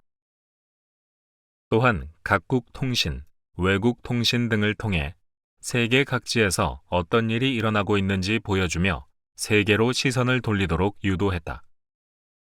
교회 통신이라 하여 전국의 교회 소식을 전하는 난도 있었지만 전체 기사의 4분의 1 정도에 불과했다. 그리스도 신문의 모든 기사는 근대와 진보를 키워드로 하고 있었다.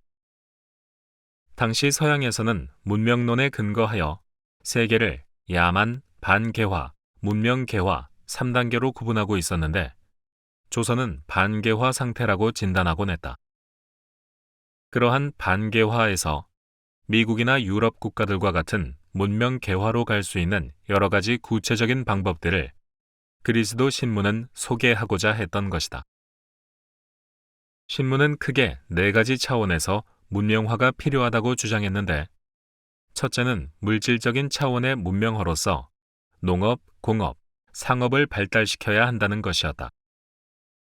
둘째는 법률, 정치적 차원의 문명화로서 공평하고 엄정한 법치주의의 확립, 위정자와 국민의 애국적인 단결이 필요하다고 보았다. 셋째는 사회 관습적인 차원의 문명화로서 신분질서, 조혼, 여성 비하, 게으름 등의 봉건적 악습을 혁파해야 한다고 보았다. 그리고 넷째는 지적, 정신적 차원의 문명화로서 신학문을 통해 목매함에서 벗어나야 하고 특히 모든 물질적, 정신적 개화의 근본이 되는 기독교를 받아들여야 한다고 주장했다. 물론 당시 언더우드를 비롯한 선교사들이 가지고 있던 문명론이 문명 간의 우열과 서열을 상정해 놓는 등 지금의 관점에서 보면 분명한 한계가 있지만 언더우드는 한국에 대한 진지한 애정을 바탕으로 자신이 생각한 문명 개화 운동을 신문을 통해 적극적으로 펼쳐나갔다.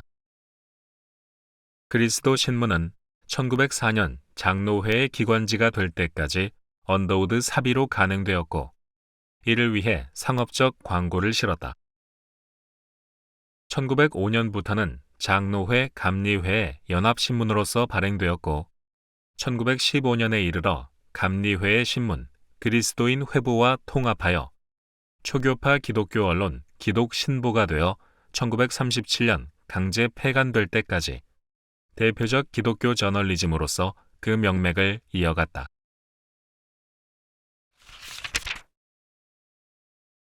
최초의 한글 서양 요리책 새로운 맛을 조선에 소개하다. 언더우드는 여러 사역으로 바쁜 와중에도 1899년 특별한 책을 한 권 번역하여 출판하는데 그것은 조양반셔라는 서양 음식 만드는 책이었다. 언더우드는 내한 이후 전도 여행에서 언제나 조선인들과 어울려 식사를 했고 워낙 원만한 성격이어서 그랬는지 조선 음식을 특별히 힘들어하는 모습을 보이지 않았다. 선교사님 드린다고 먼 길을 달려온 교인이 품에서 꺼내 내민 감자떡도 세상 맛있게 먹던 언더우드였다. 하지만 역시 어려서부터 먹어온 식습관을 완전히 떨쳐버리는 것은 힘들었을 것이다. 몸이 아프면 언더우드는 어릴 때 먹던 수프와 스튜를 그리워했고 에비슨과 함께 떠난 어느 전도 여행에서는 길을 잃어 며칠간 제대로 먹지도 자지도 못하게 되자 둘이 길바닥에 앉아 케이크가 먹고 싶다는 푸념을 늘어놓기도 했다. 어딜 가도 커피콩은 꼭 들고 다녔던 언더우드다. 언더우드는 내한 당시 독신이었고 그래서 직접 요리를 해야 하는 경우가 잦았다. 고용한 조선인 요리사가 서양 음식이라는 것은 본 적도 없어 어떻게 만들어야 하는지 몰라 쩔쩔매자 급기야 언더우드는 미국에서 당시 베스트셀러로 인기를 끌고 있던 팔로아 양의 요리책이라는 영문 요리서까지 구입해놓고 거기에 실린 조리법을 조선어로 바꿔 일일이 설명해가며 요리사에게 서양 음식을 가르쳤다.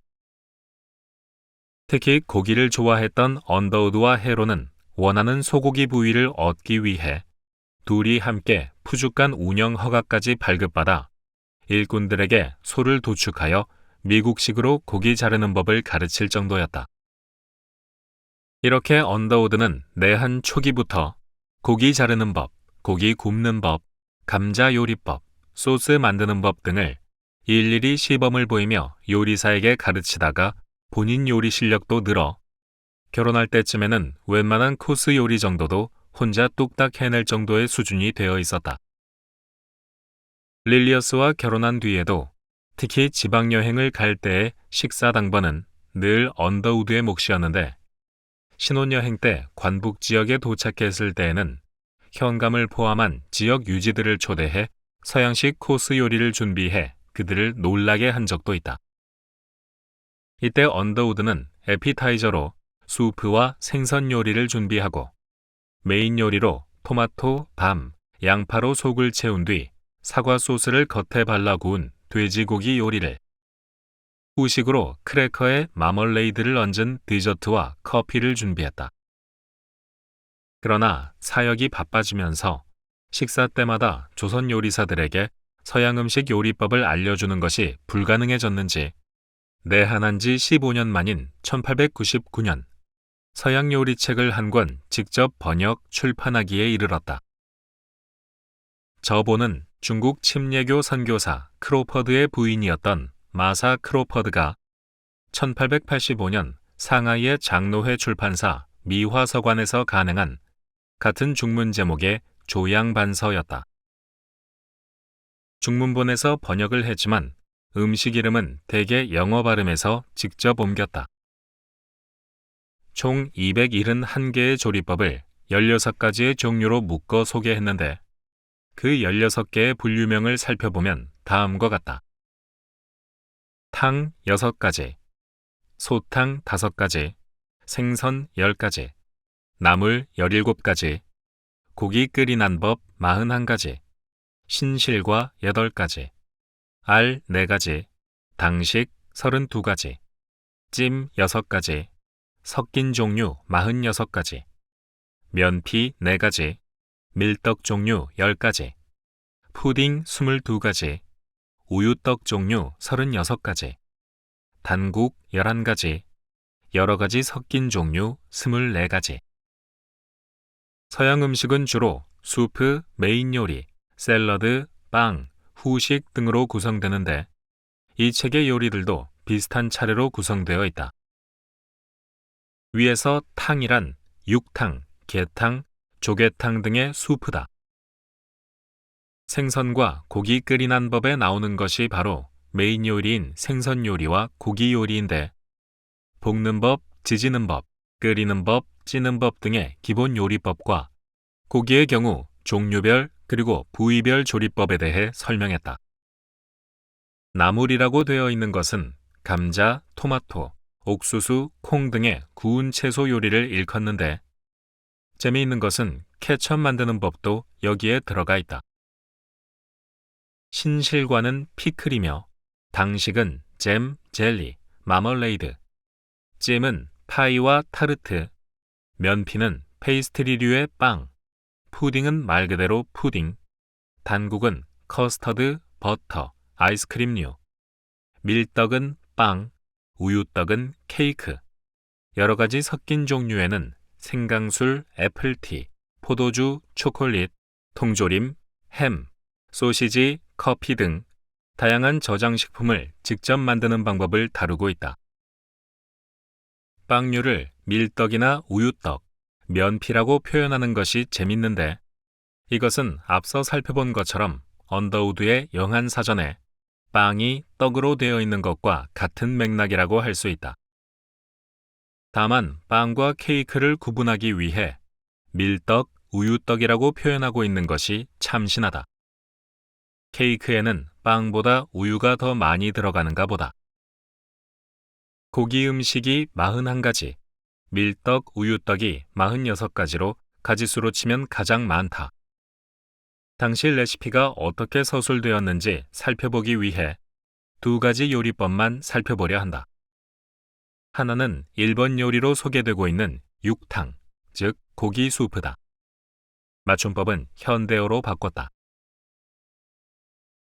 소 앞다리뼈를 깨트려 정이 씻고 물 9근과 소금 크게 2숟가락을 넣고 2시간 동안 끓이다가 고기를 건져내고 또 소금을 좀 더하며 파를 가늘게 썰어 넣거나 혹 홍당무와 감자 등을 넣고 또 누렇게 볶은 밀가루를 넣어 서서히 만드느니라.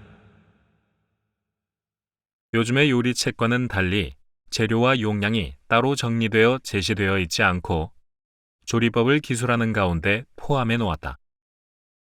용량도 미국의 파운드니 온스니 하는 것 대신 숟가락이나 근 등을 사용하여 읽는 사람들의 편의를 도왔다. 고기 수프 조리법을 따라 읽어보면 당시 조선의 곰탕이나 설렁탕과 비교해 마지막에 파, 당근, 감자를 넣는 것, 그리고 밀가루를 버터에 볶은 루를 넣는 것이 다른 점이 아니었을까 싶다. 또 하나 살펴보고 싶은 요리법은 251번의 커피다. 관불에 커피를 볶되 부지런히 저어서 타지 말게 하고 더울 때 우유 기름을 조금 넣어 병에 담고 덮어두었다가 쓸 때 커피 2숟가락과 달걀 1개를 섞어 10분 동안 불에 볶으며 더운 물 2잔을 부어서 불을 옮기고 냉수 반잔을 붓되 가만히 두고 요동치 말지니라. 우리가 아는 아메리카노와는 전혀 딴판이다. 커피에 버터와 달걀을 넣어 같이 볶다니. 지금은 커피를 내려 마시지만 과거에는 달여 마시는 형태였는데 그래서 커피 가루를 가라앉히기 위해 달걀이나 달걀 껍데기를 일종의 수렴제로 썼다고 한다. 요리법 말미에 요동치 말라고 한 것도 바로 커피 가루를 가라앉히려고 한 것이 아닌가 싶다. 또한 커피를 로스팅할 때 달걀을 넣으면 윤기를 내고 맛의 풍미를 더할 수 있어 쓰인 방법이었다고 한다. 1885년 미화서관에서 출판된 중국어판의 경우에는 고종의 서재였던 지복제에서도 소장하고 있었는데 그렇다면 고종이 마셨다는 가비도 달걀을 넣고 볶은 커피였을지도 모르겠다. 한성순보 1886년도 기사를 보면 소비세 추가 품목 중 커피가 거론될 정도로 커피 수입량이 늘어났고 또 릴리어스의 회고록에 따르면 19세기 말부터 한국의 상류층 사이에 커피가 막 퍼져나가기 시작했다고 한다. 바야흐로 커피 시대가 도래한 것이다. 전국을 여행하며 만나는 사람들에게 커피를 대접하고자 했던 언더우드 부부의 커피 사랑, 그리고 여기에 더해 조양반셔를 통해 커피 조리법이 처음으로 한글로 소개되면서 한국 최초의 커피 유행을 앞당긴 것은 아닌지 모르겠다.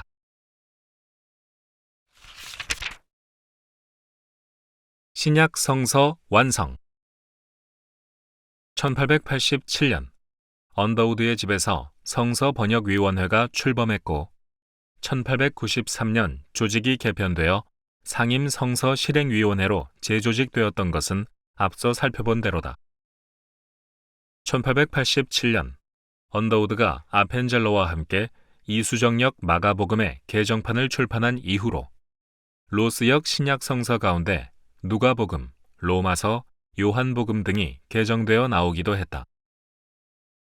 그러다 1893년부터는 국내 선교사들을 중심으로 신약 성서를 완전히 새롭게 번역하기로 결의하고 사업에 착수했다.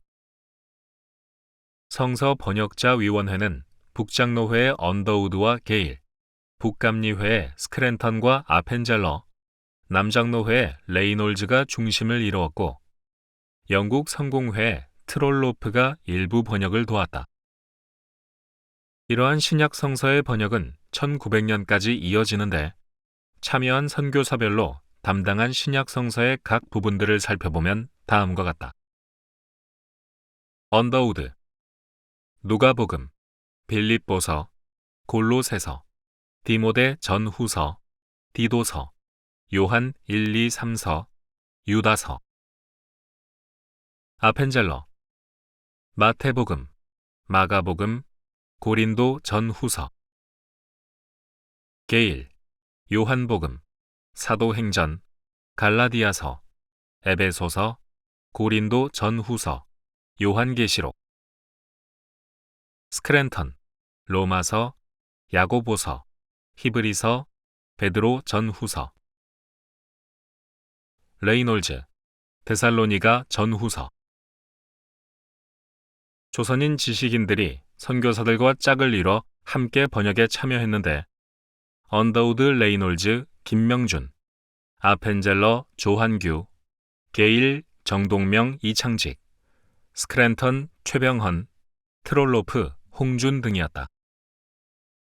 번역이 완료된 책들은 우선 단권으로 출판되었는데 연도별로 출판된 책명과 발행부수를 살펴보면 다음과 같다. 1895년 마태복음, 사도행전, 마가복음, 요한복음 각 1500권. 1896년 누가복음 6500권, 마태복음, 마가복음, 요한복음, 사도행전 각 5000권. 1897년 바울이 갈라데인에게 한 편지, 야곱의 공번된 편지, 베드로 전서, 베드로 후서 각 6800권. 1898년 마태복음, 마가복음 각 19300권, 누가복음, 사도행전 각 19000권, 빌립보인서, 골로새인서, 로마인서, 고린도전서, 고린도 후서, 데살로니가인 전서 후서, 디모데 전서, 디모데 후서, 디도서, 빌레몬, 히브레인서, 요한 1, 2, 3, 유다서 각 6800권. 1899년 에베소인서 7100권. 1900년 요한묵시 6850권, 요한복음 13000권, 마태복음 992권, 마태복음, 마가복음, 누가복음, 요한복음, 사도행전 12000권. 신약의 모든 책이 번역 완료되기 전에도 각 책들을 따로 출판한 것은 교회에서의 수요가 그만큼 컸기 때문이다. 그 중에서도 4권의 복음서와 사도행전은 매년 꾸준히 인쇄되었다. 단권 성경들에 대한 수요가 가히 폭발인 것을 두 눈으로 확인한 선교사들은 신약의 모든 번역을 마친 뒤 개정위원회의 심의를 거쳐 1900년 7월 드디어 한 권으로 엮은 신약 전서를 출판했다. 초판으로만 10,000권이 인쇄되었다. 선교사들과 교인들은 출판 기념 예배를 서울과 평양에서 드렸는데 서울에서는 1900년 9월 9일 감리회 정동제일교회에서 개최되었다. 예배에는 당시 미국 공사였던 알렌도 참석했으며 선교사와 교인들로 발 디딜 틈 없었다. 마펫이 사회를 보고 루미스, 언더우드, 마펫, 알렌, 스크랜턴이 차례로 연설을 했다. 언더우드로서도 한국 교회로서도 감동적인 순간이 아닐 수 없었다.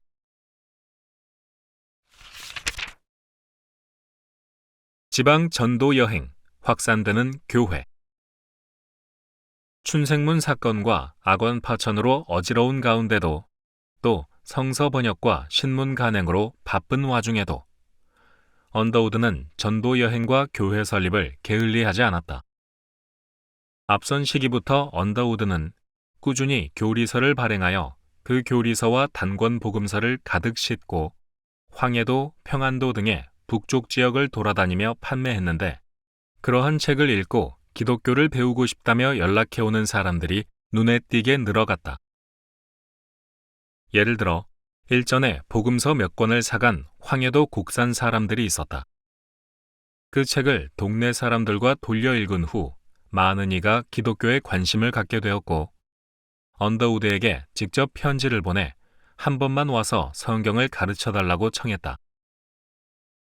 이때 언더우드는 에비슨과 동행하여 50여 명을 문답하고 20여 명에게 세례를 준 뒤 다시 서울로 돌아왔다.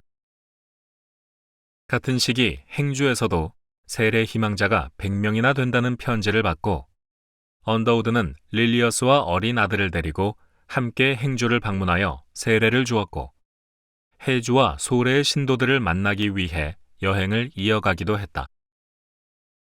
또 고종 탄생 축하 예배에 우연히 참석했던 황해도 은율군의 어느 지방 행정관의 노력으로 은율의 교회가 설립되어 언더우드가 방문하는 등 1896년에서 1897년 사이 1년 동안 총 10주에 걸쳐 3차례 전도 여행을 다녔다. 1898년에서 1899년 사이의 1년 동안에도 언더우드는 5번의 지방여행에 나서 총 1600km를 걸었고 548명에게 세례와 학습 문답을 실시했다. 이런 강행군으로 인해 1897년 여름 언더우드와 어린아들 원한경이 심한 열병에 걸려 약 한 달간을 에비슨 집에 입원하다시피 하여 치료를 받은 적이 있고 결국 일본에 한 달간 요양을 다녀오기도 했는데 그런 체력적인 한계에도 언더우드는 아파 누워있는 경우를 제외하고는 틈나는 대로 지방으로 전도 여행을 다녔다. 1898년 9월 8일에는 캐나다 장로회에서 개척 선교사로서 5명이 서울에 도착하여 언더우드가 그들을 맞이하여 집을 구해주고 언어 훈련을 받을 수 있도록 도와준 적이 있었는데 아직 적응도 하기 전에 캐나다 선교사들을 지방여행에 데리고 가기도 했다. 캐나다 선교사 그리어스는 그때의 상황을 다음과 같이 적었다. 우리는 서울에 도착했다. 그리고 가까스로 집을 한 채 얻어 짐을 풀었을 때 위대한 개척자이며 지도자 호러스 언더우드 박사님이 나의 서재에 호탕하게 들어오시더니 다짜고짜 나를 끌고 나가 나룻배에 태웠다. 우리는 한강을 타고 내려가 어느 마을에 들어갔고 거기서 언더우드 박사가 관계하고 있는 모든 교회를 방문했다. 언더우드는 지방에 내려가면 조사훈련반에서 매일 5시간 이상 가르치고 오후 1시간은 노방전도를 했다. 매일 저녁에는 일반 신도들과 원입 교인들을 대상으로 성경 공부반을 지도했다. 훈련반과 성경 공부반에 참석하기 위해 멀리서부터 걸어오는 사람들도 많이 있었다. 그들은 닭, 달걀, 꿀, 사슴고기, 꿩, 감, 밤, 사탕 등을 가져와 언더우드를 대접했다. 훈련시킨 조사들이 주변 지역을 부지런히 돌아다니며 전도를 해서 언더우드가 그 다음에 같은 지역을 방문하면 세례 희망자는 늘 몇 배씩 늘어 있었다. 그래서 여행에 한 번 나서면 언더우드는 최소 100명에서 150명을 문답하고 세례를 주었는데 그런 활동이 계속 반복되고 그렇게 교회는 주변 지역으로 점점 확산되었다.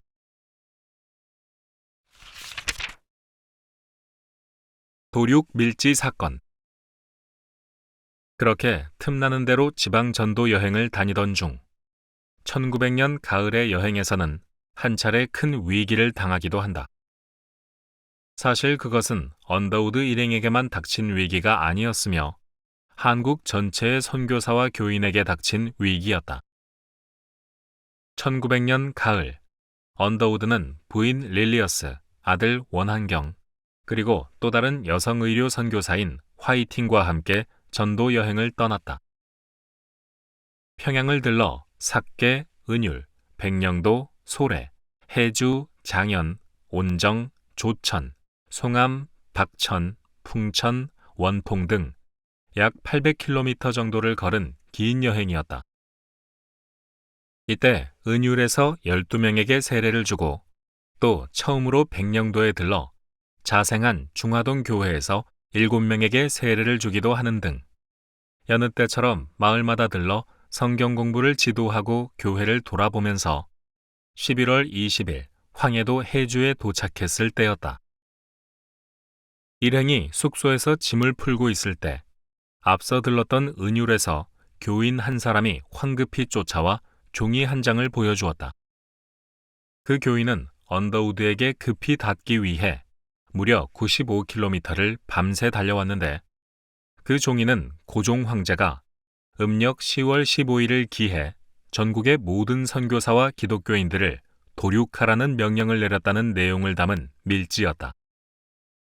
밀지의 일부를 살펴보면 다음과 같았다.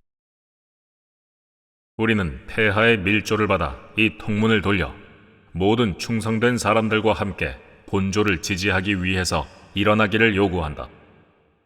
10월 15일에 모두 반드시 모이게 하여 개항장에 있는 모든 외국인의 가옥과 시설을 불태우고 파괴하라. 본국인으로 기독교인인 자들을 죽이고 사람이나 짐승이나 모두 살아남지 못하게 하라. 명령을 거스르는 자는 역적으로 취급될 것이다. 광무 4년 윤 8월 김영준 인, 이용익 인. 본 통문을 파발을 띄워 이웃 관할에 전달하여라. 상기한 날짜에 항구에 모여 교회를 불태우고 파괴하여라. 모든 전봇줄을 파괴하여라. 언더우드는 고종이 그런 명령을 내렸을 리가 없기 때문에 위조된 문서일 것이라 생각했다. 하지만 통문이 전국의 향교와 관청에 전달되었기 때문에 혹여라도 평소 기독교에 반감을 가지고 있던 지방 관리들이 그 명령을 따라 교회를 겨냥해 폭동을 일으킬지도 모른다는 데에 생각이 미치자 간담이 서늘해졌다. 아무것도 모르고 해맑게 웃던 교회의 여인과 아이, 할머니, 할아버지들이 일시에 도륙당할지도 모른다는 생각에 가슴이 조여왔다. 언더우드는 이 통문의 내용을 서울에 있는 미국 공사관에 어떻게든 빨리 알려야 한다고 생각했다. 하지만 춘생문 사건 이후로 언더우드의 편지와 전보가 모두 감시당하고 있었기 때문에 한글이나 영어로 전보를 보내면 그 내용이 누설되어 중간에 전보를 가로챌지도 모를 일이었다. 그래서 언더우드가 선택한 방법은 선교사들만 알아볼 수 있는 라틴어로 에비슨 박사에게 전보를 치는 것이었다. 언더우드는 그 칙령에 담긴 명령과 시행 날짜 등을 라틴어로 짧게 적어 보냈다. 언더우드가 보낸 전보는 다음과 같다. 모든 지방 관리에게 10월 15일에 모든 기독교인을 살해하라는 비밀 지령이 내려졌다. 전보를 받은 에비스는 즉시 미국 공사관으로 달려갔고 당시 미국 공사였던 알렌이 외부 대신 박재순을 찾아가 어찌된 일인지 캐물었다. 바싹 긴장한 서양인들과 달리 박제수는 그 통문 자체가 위조 문서라고 말하며 대수롭지 않게 여겼다. 고종 황제도 문서는 위조된 것이며 이용익과 김영준을 위해하기 위한 목적으로 그들의 도장을 도용해 사용한 것이라고 선교사들에게 해명했다. 그래도 여전히 불안에 떠는 서구 공사관들의 요청에 따라 대한제국 정부는 며칠 뒤 전국에 훈령 철회서를 배포하여 앞선 도륙밀지가 위조된 것이므로 절대 선교사나 기독교인들을 박해해서는 안 된다고 명령을 내리면서 사건은 마무리되었다. 이것이 바로 구한말 시기에 발생한 대표적인 기독교 박해 사건 혹은 미수 사건으로 기록되고 있는 1900년도 도륙밀지 사건의 전말이다. 결국 아슬아슬한 해프닝으로 끝났지만 이것은 1900년에 중국 산둥성을 중심으로 발생한 의화단 사건의 여파가 조선에까지 미친 대표적인 사례였다. 반기독교 폭동이었던 의화단 사건으로 중국에서는 선교사 235명과 약 4만 명의 기독교인들이 처참히 살해되었다. 조선에서는 동학과 활빈당이 의화단을 모방하여 도륙밀지 사건을 꾸민 것이었는데 밀지가 위조였건 아니었건 언더우드가 기지를 발휘하여 서울에 제때 알리지 못했다면 기독교에 대한 반감이 여전히 큰 구한말의 당시 험악한 사회 분위기 속에서 실제로 선교사나 교인들이 큰 피해를 입었을 가능성이 지대하다.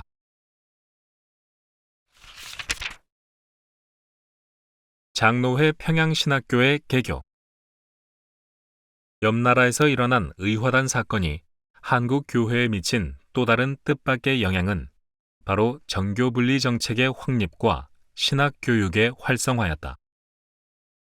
개신교의 선교가 시작된 이래 발생한 가장 큰 기독교 박해 사건으로 역사에 기록되고 있는 의화단 사건이 발발한 이후 세계 각지에 선교사를 파송한 선교단체들은 한데 모여 회의를 열었다. 왜 그런 박해가 일어났을까? 혹시 선교사들이 뭔가 잘못한 것은 없었을까? 앞으로 선교를 어떻게 해야 다시는 이런 박해가 일어나지 않을 수 있을까? 여러 해외 선교부 총무들과 선교사들이 머리를 맞대고 회의하고 토론하고 조사하고 고심한 끝에 내린 결론은 의화단 사건이 제국주의 식민지 건설에 대한 반발로 시작된 것이기는 하지만 선교사들이 치외법권 등 불평등 조약을 이용함으로써 기독교가 제국주의와 연결되어 있다는 인상을 심어주었고 또한 기독교의 토착화가 이루어지지 않아 아직도 기독교가 서양의 종교라는 인식이 강한 것도 배척운동이 일어난 배경 중 하나였다는 것이었다. 한국의 선교사들도 의화단 사건과 도륙밀지 사건을 함께 놓고 보면서 당시 세계의 여러 선교 본부들과 똑같은 고민에 빠졌다. 그리고 언더우드를 중심으로 한 장로회의 경우 발빠르게 대응책을 내놓았는데 하나는 정교 분리를 명문화하여 선교사들이 교인들의 송사에 관여하거나 정치에 휘말리는 일을 다시는 없게 한 것이었고 다른 하나는 신학교를 설립하여 기독교의 토착화를 앞당기자는 것이었다. 정교 분리 명문화는 1901년 9월 한국에 있는 4개의 장로회가 모두 모여 함께 연합공의회를 개최하였을 때 이루어졌다. 한국 교회에서 정교 분리를 공식적으로 선포한 첫 번째 신조다. 1. 우리 목사들은 대한제국 나랏일과 정부일과 관원일에 대하여 도무지 그 일에 간섭 아니하기를 작정한 것이요. 2. 대한제국과 우리 서양나라는 서로 약조가 있는데 그 약조대로 정사를 다 받되 교회일과 나랏일은 같은 일 아니라 또 우리가 교우를 가르치기를 교회가 나랏일 보는 단체가 아니요 또한 나랏일은 간섭할 것도 아니요. 3. 대한제국 백성들이 예수교회에 들어와서 교인이 될지라도 그 전과 같이 대한백성인데 우리 가르치기를 하나님의 말씀을 거스름 없이 황제를 충성으로 섬기며 관원에게 복종하여 나라법에 다 순종할 것이요. 4. 교회가 교인이 사사로이 나랏일 편당에 참여하는 것을 시킬 것 아니요 금할 것도 아니요. 또 만일 교인이 나랏일에 실수하거나 범죄하거나 그 가운데 당한 일은 교회가 담당할 것 아니요 옳고 그름을 가릴 것도 아니요. 5. 교회는 성령의 교회요 나랏일을 보는 교회 아닌데 예배당이나 회당 사랑방이나 교회 학당이나 교회 일을 위하여 쓸 집이요 나랏일 의논하는 집은 아니요 그 집에서 나랏일 공론하러 모일 것도 아니요 또한 누구든지 교인이 되어서 다른 데서 공론하지 못할 나랏일을 목사의 사랑에서 더욱 못할 것이요. 이 결의문을 찬찬히 살펴보면 교인들의 송사에 개입하지 말며 국제법상 조약을 지키자는 내용이 빠짐없이 들어가 있는 것을 확인할 수 있다. 한편 장로회는 1901년 평양에 신학교를 설립하는 안이 전격 결정되었다. 언더우드의 경우 도륙밀지 사건이 일어나기 전인 1900년 9월에만 해도 사업이 발전하면 더 훈련된 사람이 필요하고 영구적인 본토인 목사가 있어야 하며 좀 더 정규적인 신학교가 필요하게 된다. 그러나 아직은 아니다. 그때가 되면 길이 열릴 것이다 라고 하면서 기존의 간헐적 신학반 운영만으로도 아직 충분하다고 생각하고 있었다. 하지만 옆나라에서 벌어진 의화단 사건과 의화단 전쟁을 목도하고 또한 한국에서 직접 도륙밀지 사건을 겪으면서 토착 목사들이 기독교를 지도하지 않는다면 기독교는 영원히 외래 종교로 인식될 것이고 그렇다면 언제든 다시 외세를 몰아내자는 배척운동에 직면하게 될지도 모른다는 생각을 갖게 된 것이다. 이렇게 하여 언더우드를 필두로 한 선교사들은 정규 학교 과정으로서의 신학교 설립을 서두르게 되고 평양의 마펫 선교사가 책임을 맡아 1902년 문을 열었다. 설립 당시에는 1년에 3개월씩 5년간 과정을 밟게 설계되었는데 언더우드는 학교가 개교할 때부터 학기 중인 3개월 동안은 평양에 머물면서 하루에 몇 시간씩 강의했다.